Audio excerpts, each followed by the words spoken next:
Hello, students. I welcome you all to another session of the Hindu Editorial Vocab Show for June the 21st.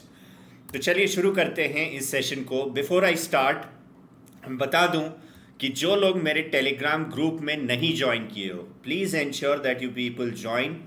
The link is there in the description box below. Okay, ये आपका ID है. Link आपका नीचे description box में मिल जाएगा. You can scan this QR code to join as well. इस QR code को scan करके भी आप ज्वाइन कर सकते हो without any issues. You'll get daily PDF of all YT sessions, discussion and doubt solving, direct interaction with me, quiz and polls. ये सारी चीज़ें आपको मिलेंगी टेलीग्राम वाले ऐप में, सो जुड़ना मत भूलिएगा विदाउट फेल. इसके अलावा रोज़ 6 बजे 6 PM मैं टॉपिक वाइज ग्रामर के सेशंस लेके आता हूँ, free sessions YouTube same channel पे. जिसने भी सब्सक्राइब नहीं किया है, subscribe to the channel, click on the bell icon for notifications. तो चलिए शुरू करते हैं. पहला वर्ड जो मैं लेके आया हूँ आज वो है क्रूएल. है तो बहुत आसान सा वर्ड, बट इस पे बेस्ड सिनोनिम्स एंटोनिम्स एग्जाम्स में आ सकते हैं. क्रूएल एक एडजेक्टिव है जिसका मतलब होता है कॉजिंग फिजिकल और मेंटल पेन और सफरिंग टू समबडी और समथिंग. किसी को चोट पहुंचाना मेंटली या फिजिकली या इमोशनली, उसको हम क्रूएल कहते हैं. Okay, this is an adjective causing physical and और मेंटल पेन और सफरिंग टू समबडी और समथिंग. हिंदी में देखोगे तो क्रूएल का मतलब है किसी को शारीरिक अथवा मानसिक पीड़ा देने वाला, निर्मम या क्रूर. ओके, निर्मम या क्रूर बोल सकते हो, शारीरिक या मानसिक पीड़ा देने वाला. सेंटेंस है the killing of at least 41 people including 38 students in an attack on a school on Uganda Congo border by suspected Islamist militants is yet another cruel reminder of the worsening security situation in Africa. यह article था जहां पे terrorist ने एक school पे हमला करके कई सारे बच्चों को मार गिराया था, कई लोगों को किडनैप भी कर लिया था, कई सारे बच्चों को. तो अफ्रीका में ये सिचुएशन था. कहाँ पे हुआ था? स्कूल जो युगांडा कॉन्गो के बॉर्डर पे था वहाँ पे. So it is a cruel reminder, एक निर्मम एक घटना घटी, बहुत ही ज़्यादा निर्मम या क्रूर घटना घटी, उसके बारे में ये आर्टिकल था. So that was the sentence. Okay, cruel reminder of the worsening situation in Africa. Cruel के सिनोनिम्स हो सकते हैं एट्रोशियस, बारबेरिक, विशियस, रूथलेस और मर्सीलेस. ये सारे सिनोनिम्स हो सकते हैं क्रूएल के. एट्रोशियस, बारबेरिक, विशियस, रूथलेस और मर्सीलेस. और एंटोनिम्स इसके हो सकते हैं सिंपैथेटिक, बिनाइन, ह्यूमेन, कंसिडरेट और gentle.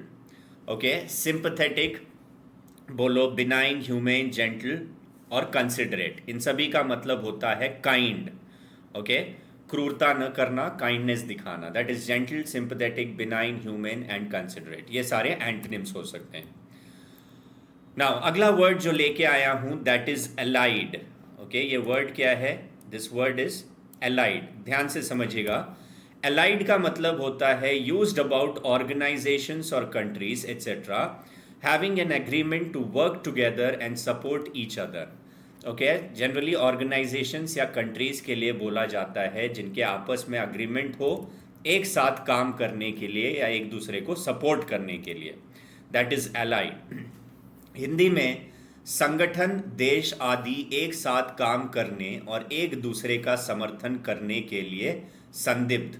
Okay, that is allied. एकजुट होकर एक एसोसिएशन के तरह काम करने को एलाइड बोलते हैं. नाउ सेंटेंस था Ugandan authorities have blamed the Allied Democratic Forces ADF, an Islamist militant group that largely operates from the Congo, for the attack. Okay, Ugandan authorities जो हैं, जो पुलिस ऑफिशियल्स हैं और वहाँ के अथॉरिटीज़ गवर्नमेंट्स हैं, उन्होंने किस पे दोष मढ़ा है? अलाइड डेमोक्रेटिक फोर्सेस, ADF कहते हैं शॉर्ट में. ये एक इस्लामिस्ट संगठन है. ओके, तीव्रवादी संगठन है, मिलिटेंट ग्रुप है. That largely operates from Congo. ज़्यादातर इसका बेस जो हेडक्वार्टर्स हैं वो कॉन्गो में है और उसी ने अटैक किया, ये अथॉरिटीज़ का कहना है. नाउ एलाइड के सिनोनिम्स हैं एफिलिएटेड, एसोसिएटेड और काइंडरेड. मतलब मिल के एक इकट्ठे काम करना, कोऑपरेट करके काम करना. एंटोनिम्स इसके हो जाएंगे डिसिमिलर, डिस्टिंक्टिव, डिस्पैरेट, जिसका मतलब होता है अलग अलग अलग अलग होना. So this can be the antonyms for the word allied. Okay, ना अगला वर्ड जो लेके आया हूं दैट इज अलीजियंस. अलीजियंस जो है this is actually a noun. Allegiance का मतलब होता है लॉयल्टी और कमिटमेंट टू अ सुपीरियर और टू अ ग्रुप और कॉज. लॉयल्टी दिखाना या कमिटमेंट दिखाना अपने से किसी सुपीरियर्स को या किसी ग्रुप को. ओके, लॉयल्टी दिखाना, ओके, वफादारी दिखाना, दैट इज अलीजियंस. हिंदी में किसी श्रेष्ठ या किसी समूह या कारण के प्रति वफादारी या प्रतिबद्धता, that is अलीजियंस.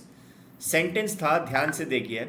The outfit which declared its allegiance to the Islamic State terrorist entity in 2016 utilizes such attacks for their shock value and to use kidnapped students as child soldiers. तो इस वाले ग्रुप की हम बात कर रहे थे जो प्रीवियस वाले में एलाइड डेमोक्रेटिक फोर्सेस जो है. एलाइड डेमोक्रेटिक फोर्सेस वो अपनी वफादारी किससे बताती है? इस्लामिक स्टेट टेररिस्ट एंटिटी से. कहती है उसी के हम पार्ट हैं, कहती है उसी के हम पार्ट हैं, उसी से वफादारी निभाती है.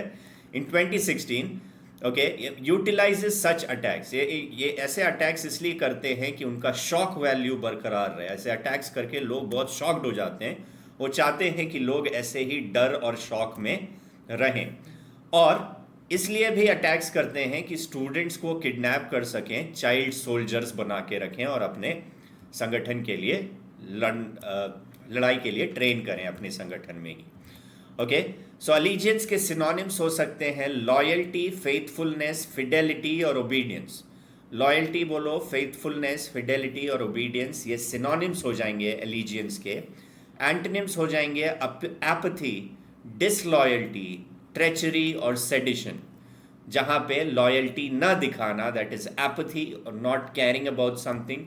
डिसलॉयल्टी, ट्रेचरी, सेडिशन, ये सारे एंटोनिम्स हो सकते हैं इस पर्टिकुलर वर्ड के. ना अगला वर्ड जो लेके आया हूं दैट इज प्रोलिफरेशन. प्रोलिफरेशन एक नाउन है जिसका मतलब होता है the fact of something increasing a lot and suddenly in number और अमाउंट. कोई चीज़ अचानक से तीव्र गति से बढ़ने लगा, मल्टीप्लाई करने लगा या इंक्रीज होने लगा, that is proliferation. Okay, fact of something increasing a lot and suddenly in number और अमाउंट, अचानक से नंबर अमाउंट में बढ़ जाना. हिंदी में संख्या में तेजी या बढ़ोतरी बोल सकते हो, किसी चीज के संख्या में तेजी या बढ़ोतरी, दैट इज प्रोलिफरेशन. सेंटेंस था the group became active again in recent years as different Al-Qaeda and Islamic State linked outfits emerged stronger in Africa.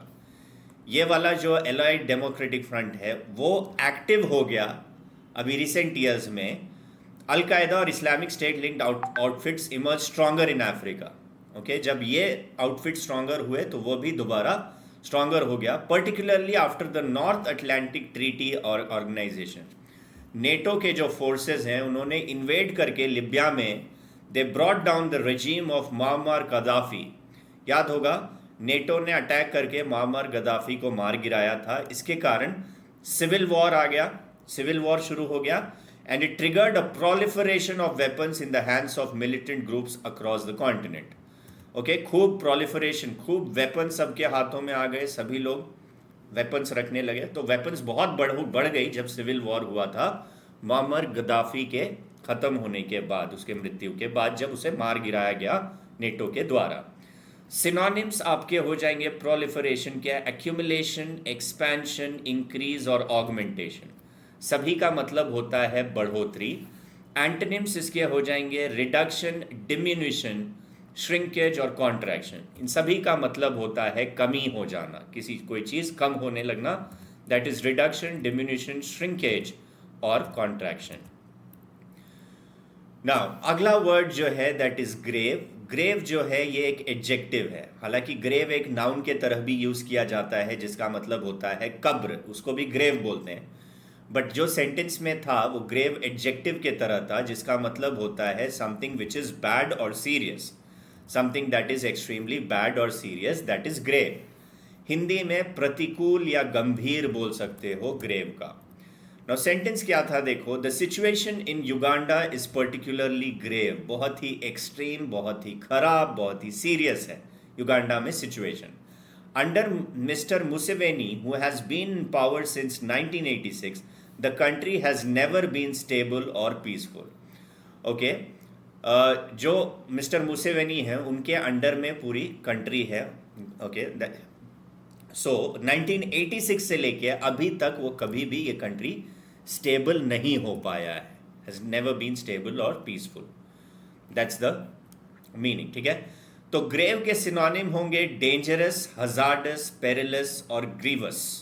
ये सारे सिनोनिम्स हो सकते हैं ग्रेव के. डेंजरस बोलो, हजार्डस बोलो, पेरिलस और ग्रीवस बोलो.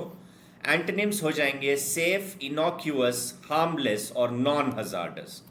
सेफ बोलो, इनॉक्यूअस, हार्मलेस और नॉन हजार्डस, ये सारे एंटोनिम हो सकते हैं ग्रेव के. Simple. So these were the 5 words of the day. Okay, इसके जो पीडीएफ हैं वो आपको ग्रुप में मिल जाएगा. टेलीग्राम का ग्रुप का लिंक नीचे डिस्क्रिप्शन बॉक्स में दिया गया है. इसके अलावा बता दूं, for people who are preparing for CDS, AFCAT, CAPF and every other exam, okay, आप लोगों के लिए बहुत ही भारी छूट है. ओके, सफलता sale which is today from 20th to 22nd. Okay, already ये कल से शुरू हुआ था. 20, 21 और 22 3 ही दिन ये सेल रहेगा.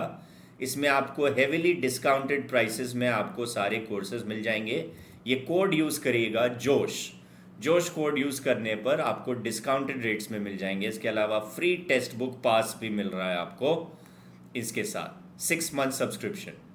फ्री टेक्स्ट बुक पास क्या होता है, टेक्स्ट बुक में टेस्ट सीरीज जो प्रैक्टिस क्वेश्चंस होते हैं वो आपको मिलेंगे.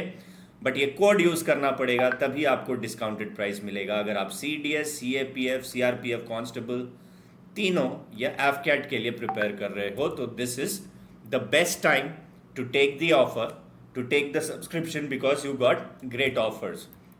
इसके अलावा अगर आप CDS, CAPF, AFCAT के लिए अलग से प्रिपेयर कर रहे हो तब भी आप जोश कोड यूज़ करके आप हेविली डिस्काउंटेड प्राइसेस में कोर्सेज ले सकते हो. 6 month subscription and you get free text book pass as well. याद रखिएगा 22 जून तक ही है ये ऑफर, उसके बाद ये ऑफर आपको नहीं मिलेगा.